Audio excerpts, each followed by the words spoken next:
ہمارے ہاں عموماً گھر میں چند بچے ہوتے ہیں.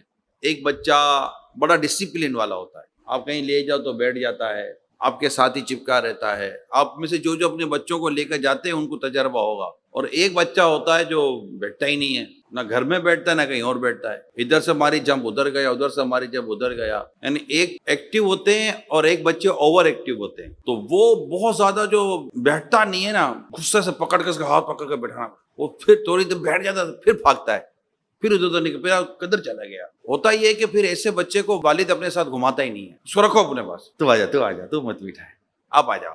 اس کو لے جائے گا، اس کو نہیں لے جاؤں گا میں، یار یہ بیٹھتا نہیں ہے. اچھا اس کو ہم اگنور کریں گے کیونکہ اس کی ہیبٹ ایسی ہے، بیٹھتا ہی کہیں نہیں ہے. لیکن اگنور کے بعد ہوتا یہ ہے کہ اس کی وہ جو شرارت ہے نا اس میں اضافہ ہوتا ہے. وہ ڈسپلن والا نہیں بنتا، وہ مزید بگڑتا ہے. کیونکہ اب اس کے اوپر وہ جو اس طرح کی جو شفقت پدری تھی وہ بھی جاتی رہی، اور اس کو چھوڑ دیا جاتا، اس کو نیچے بھیج دیا جاتا ہے، اس کو گھر سے باہر نکال دیا جاتا ہے کیونکہ وہ ماں کو بھی تنگ کر رہا ہوتا ہے، بیٹھتا ہی نہیں ہے.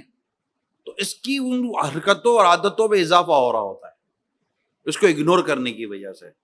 جبکہ حقیقت یہ ہے کہ یہ زیادہ، کیونکہ وہ تو ویسے ہی ماشاءاللہ اس کو ڈسپلن ملا ہوا ہے، نظم و نسق ملا ہوا ہے، ٹھنڈا ہے، مزاج صحیح ہے. لیکن اس کو آپ شفقت زیادہ دے رہے ہیں اور اس کو کم دے رہے ہیں، تو ایک تو اس کی شرارتوں میں اضافہ ہوگا، اس کو ضد چڑھے گی، اور وہ اپنے اس بھائی کے لیے جو اس کے دل میں بغض پیدا ہوگا وہ الگ، احساس سے کا شکار ہو جائے گا وہ الگ. تو یہ ساری چیزیں جو ہے نا ہمارے یہاں جو خصوصی اسلام میں ہوتے ہیں نا، معذور جو ہوتے ہیں، بول نہیں سکتے، دیکھ نہیں سکتے، سن نہیں سکتے، یہ ان کے والدین یہ کمپلین کرتے ہیں کہ یہ ضدی بہت ہے، یہ یوں بہت ہے. تو یہ اصل میں اس کی ایک وجہ یہ ہے کہ چونکہ یہ بول نہیں سکتے، سن نہیں سکتے تھے، تو ماں باپ انہیں بچپن میں اگنور کرتے ہیں، تو وہ سمجھ ہی نہیں رہا ہوتا، نہ ان کو ان کی سمجھ میں آ رہی ہے، نہ ان کی سمجھ میں آ رہی ہے. اور وہ اپنی آنکھوں کے سامنے دیکھ رہا ہے کہ دوسروں کے ساتھ بات چیت ہو رہی ہے، ہنسی مذاق ہو رہی ہے، میں بیٹھا ہوا ہوں ویسے ہی. تو یہ جو ہے نا، یہ اس کے اندر فیلنگز پیدا کر رہی ہوتی ہے جو آگے جا کر بڑی نقصان دہ ثابت ہوتی ہے.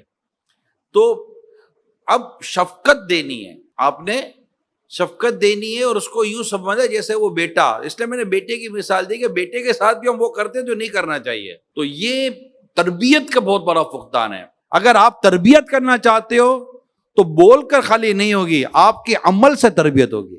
اللہ تعالی ہمیں سمجھنے کی توفیق عطا فرمائے.